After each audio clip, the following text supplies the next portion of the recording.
ipapakita ko po sa inyo kung paano po gamitin yung greening tools na yan. At kung ilan ba ang magagawang design sa greening tools na yan o panghaspi. So ipapakita ko po sa inyo yung ginawa ko na, yung resulta. Ayan po yung malalaking haspi. Dito naman po yung mga maliliit po na haspi. Yung diretsuhan po na malalaki. Diretsuhan na maliliit. Ayan, yung dalawang klase sa dulo-dulo. At ayan po. So lahat ng yan, ipapakita ko po sa inyo kung paano ko po ginawa. At ituturo ko po talaga sa inyo kung paano ang trick o paraan kung paano gamitin ito.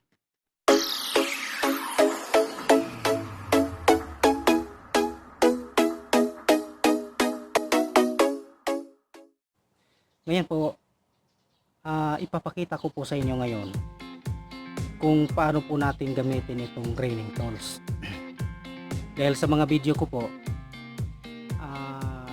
lagi ko lang pong pinapakita kung paano gumawa ng haspi, pero hindi ko po sinasabi sa inyo kung paano ko i-operate o paano ko ginamit yung panghaspi na ito. Yung iba nga hindi nga nakakita kung ano yung ginamit ko eh. Akala nila basahan lang o something na pag ipunas ko magkaroon kaagad ng haspi. Ngayon, dahil sa dami po ng mga katanungan sa mga nakaraan kong mga video, kaya naisip ko na ipakita ko po sa inyo kung paano ko ginawa yung haspi. At ano nga ba yung mga haspi na pwedeng gawin dito sa panghaspi na ito. Ito po ay greening tool sa English. Muli, para po sa mga nanood ngayon, kung tanongin nyo ako kung saan binili ito, nabibili po ito sa Wilcon, sa Home Depot po, meron po sa Lazada, meron din po sa East Hardware, sa SM po. So marami po kasing mga nagtatanong sa akin kung saan. So ito, sa bawat parte ng panghaspi na ito, may iba-iba po na mga uri ng haspi na lumabas kapag doon mo siya nailapat. Pag halimbawa po kung ito dito sa gitna, halimbawa naka dikit po dyan sa gitna at dyan banda, magkakaroon po siya ng buko ng kahoy, ika nga. So kung hanggang dito lang yung inano mo, nilapat mo doon sa kahoy na pag-designan mo, so mayroon din pong design yan. Ganon din po dito sa kabilang side. Dahil dito sa kabilang side, dito kita niyan may ibang forma, di ba? Kung ikumpara dito. So kung ito naman ang ganyan ninyo, magkakaroon po siya ng iba ring design kung ikumpara dito sa dito. Sa dito po banda, ito po yung malalaking buko. So ito yung kadalasan kong ginagamit. Dito banda ko tinatapat. Magmula dito sa gilid, tapos pa ganyan. Ganyan, no? Yan. Habang tumatakbo yung kamay mo, halimbawa kung magmula ka dito, habang tumatakbo kailangan mo siyang igalaw. Kasi kung steady lang siya, nakaganyan lang, iisang design lang po ang lalabas niyan. Pero kapag igalaw mo siya ng ganon, parang ituya mo lang siya ng ganyan, ganon. Irarak mo lang siya ng baba, pataas, baba, pataas. So ganyan po ang paggawa ng design. So, halimbawa kung malalaki ang gamitin kong buko ng kahoy, malalaki yung mata, ika nga, dito ko siya itatapat. At kung maliliit naman, ito naman ang gamitin ko, baliktarin ko siya. Sa halip na pag ganyan, ito po ang gagamitin ko pag maliliit ang buko ng kahoy, itong kabila na ito, itong side na ito. So gusto nyo bang makita kung paano ko po ginawa yung mga ginawa ko sa video ko dati? So simulan po natin at ipapakita ko po sa inyo kung ilang design po ang magagawa ng panghaspi na ito. Kung ilang uri ng design, kung ilang uri po ng haspi ang magagawa po dito. So ayan, mula na po natin. Siyempre, unahin po natin paghalo yung gagamitin po natin stain. Ito po ay tira ko ito nung ginamit ko ng mga nakaraan ko mga video. Tinabi ko dahil alam ko magagamit din eh. At alam niyo naman, lockdown po tayo ngayon, kaya wala po tayong mabili. Walang tindahan na mabilhan. Kahit pa may pambili ka eh, kung wala namang tindahan na mabilhan, wala din. So haluin siya.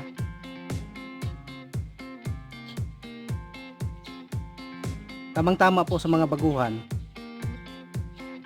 sa mga gustong matuto sa ganitong uring trabaho, para po sa inyo ito. Para naman po sa mga marunong, eh, nasa sa inyo po kung panoorin nyo ito. Pero I'm sure marami pa rin kayong dapat pang malaman tungkol po dito.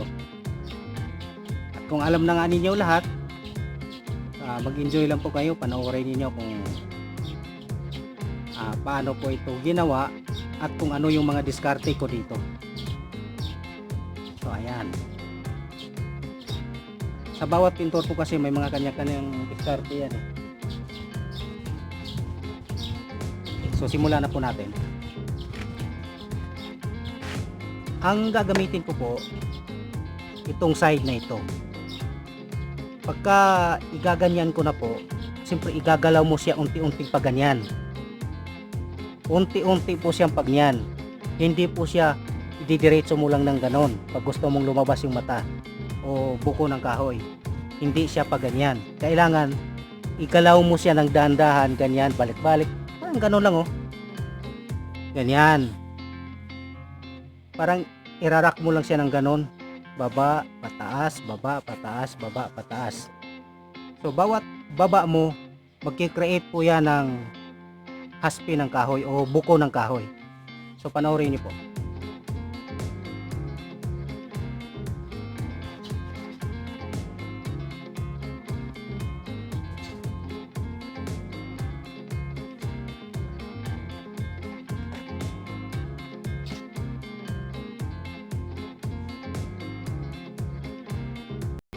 Kung ako po ang gagawa, mas gusto ko medyo manipis, kaya pinupunasan ko siya ng basahan. Ngayon, panoorin ninyo kung ano yung gagawin ko. Dito ko po simulan para makita po ninyo. So ito yung gagamitin kong area. Ayan. Diin mo. Kailangan diin na diin. Pwede rin namang hindi gano, pero mas maganda yung diin. Hila. O, ayan. So magkakaroon po siya ng design na haspi ng kahoy. Bago mo siya, siyempre papantay mo siya sa basahan. Pangit naman pag puro buko ang papalabas mo, siyempre maglagay ka rin ng mga guhit. Ngayon, sa paglagay po ng mga guhit, ito naman yung gilid. Dito po niyo itatama o kaya dito. Yun na yung huwag mong igalaw pag dito maglagay ka ng guhit. Kagaya niyan, no? Huwag mo na siyang igalaw. Ganyan. Steady lang po habang tumatakbo yung kamay mo. Ganyan.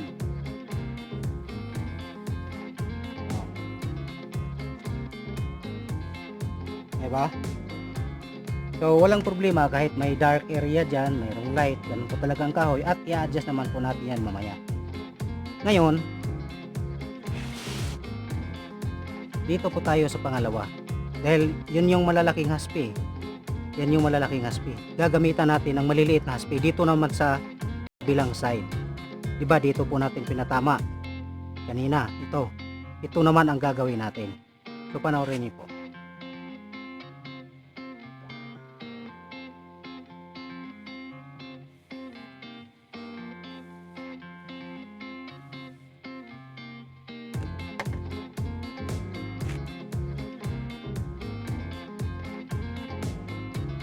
So ayan, ito yung maliliit na haspi.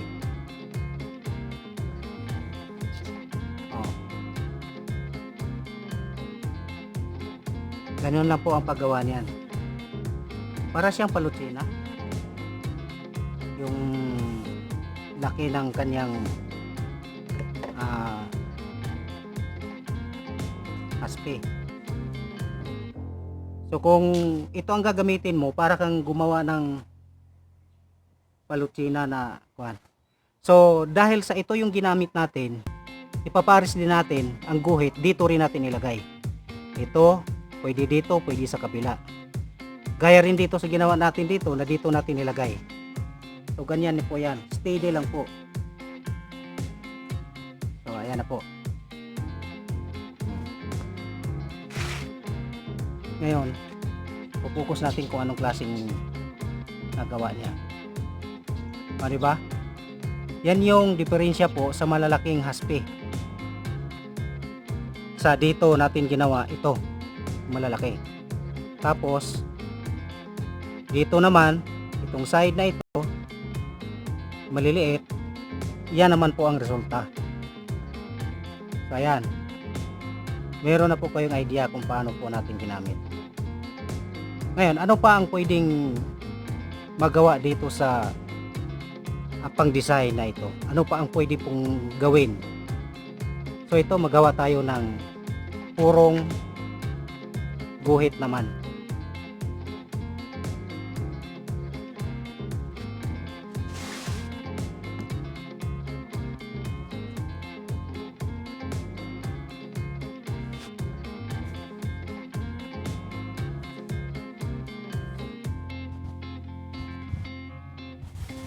So gagawa tayo ng purong guhit.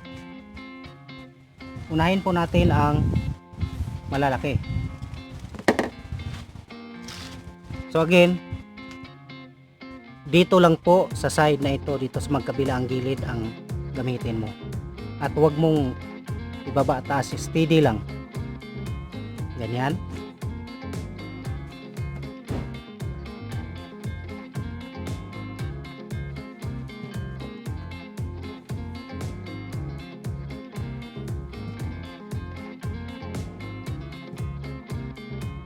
So ayan. Ayan yung magagawa ng malaki sa kabilang gilid ng malalaki. So gagawa naman po tayo ng maliliit po na guhit.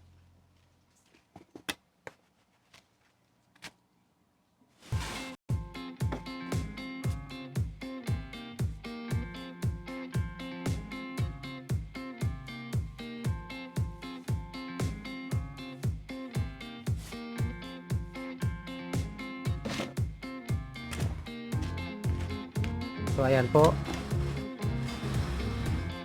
steady lang din, dito lang din ipatama, steady lang po, huwag irak, huwag ibaba taas. So ayan, napakadali lang po.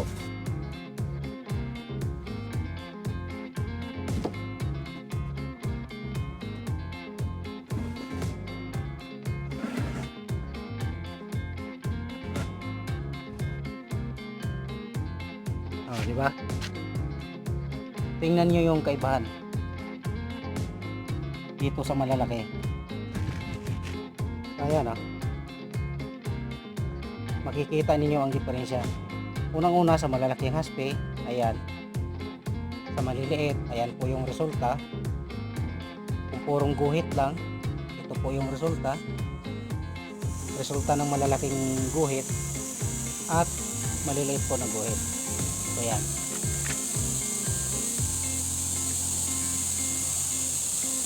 Ngayon, ano pa ang pwede dito magawa?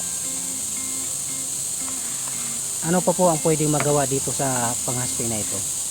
Lahat po na parte dito meron pong purpose. Kaya meron po siyang ganito. Pansinin nyo, parang supply. Meron din pong gamit yan. Kung gusto mong maliliit na guhit, yan po ang ipang guguhit mo ng ganyan. Kung gusto naman pong malalaki, ito naman pong kabila. So tingnan natin para sa malalaki.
So ngayon po, gagawa po tayo ng design na yung pintura naman, hindi style kahoy o hindi style varnish. So nasa atin naman po yan kung anong klaseng varnish o pintura ang gagamitin natin. No, magdepende naman po. So ngayon, itong kulay black at kulay blue ang subukan natin po, ano ang magiging resulta po.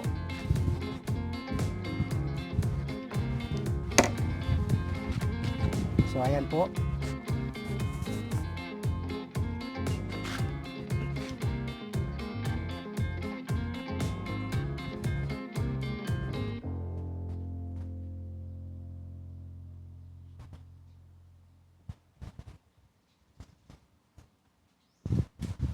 So kapag gumawa po kayo ng ganito, kailangan meron po kayong laging basahan.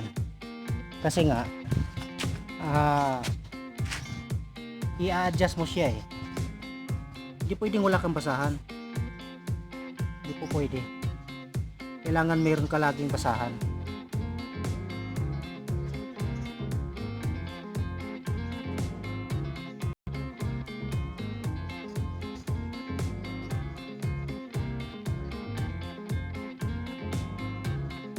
So ganyan lang, tunas lang.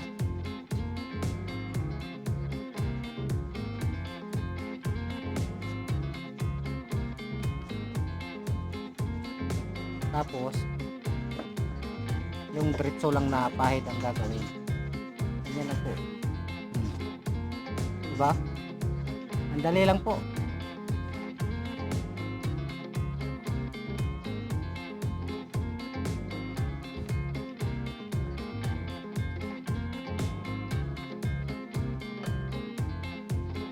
Deforma na siya. So yan naman po yung design na yan. Kadalasang makikita mo yan sa mga division, yung mga nakahang na shelves sa dingding. So makikita niyo po yung mga ganyan.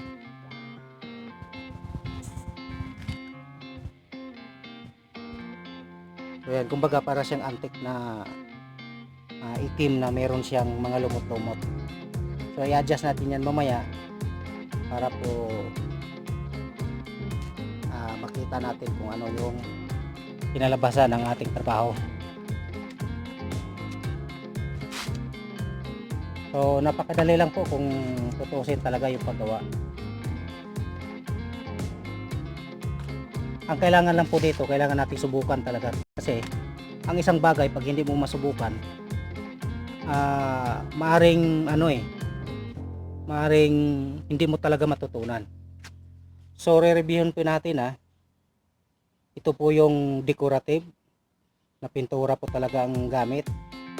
Although parehas naman lahat yan, mga pintura ang gamit, kaso lang style kahoy nga lang yung iba. So dito pintura. So dito nagagandahan ako dito. Ayan, pang design lang po. Kung saan mo pwedeng i-design yan, sa dingding, sa mga tambol, pwede rin po. Poste. So ayan. Dito po yan, malalaki. Sa dulo. Tapos yung kabila, yung pinong-pino. Ito naman po, sa kabila po yan, yung parang supply. Ayan. Yan po yung straight sa maliliit. Ito po yung straight sa malalaki. Yung dito po, yung dito po na side, o kaya dito. Yan yung resulta. Tapos maliliit na buko. Yan, dito po yan sa dulo na ito, sa parte na ito, sa dulo. Dahil pagka dito po sa kabila, ito naman po siya yung malalaki. Kung ano yung kadalasan ginagawa ko. So yan, dito po yan banda. Dito po banda. Ngayon i-adjust na po natin yan.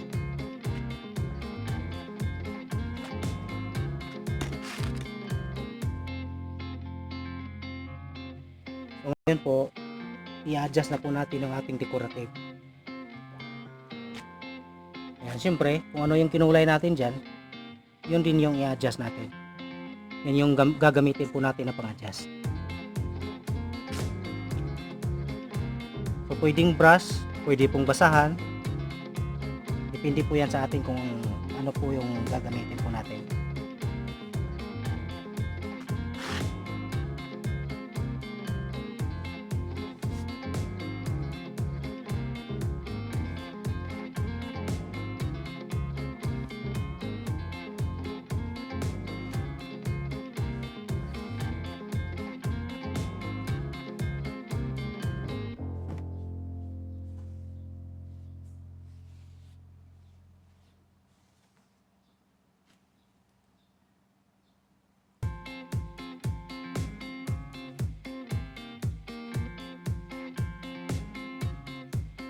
So, ayan.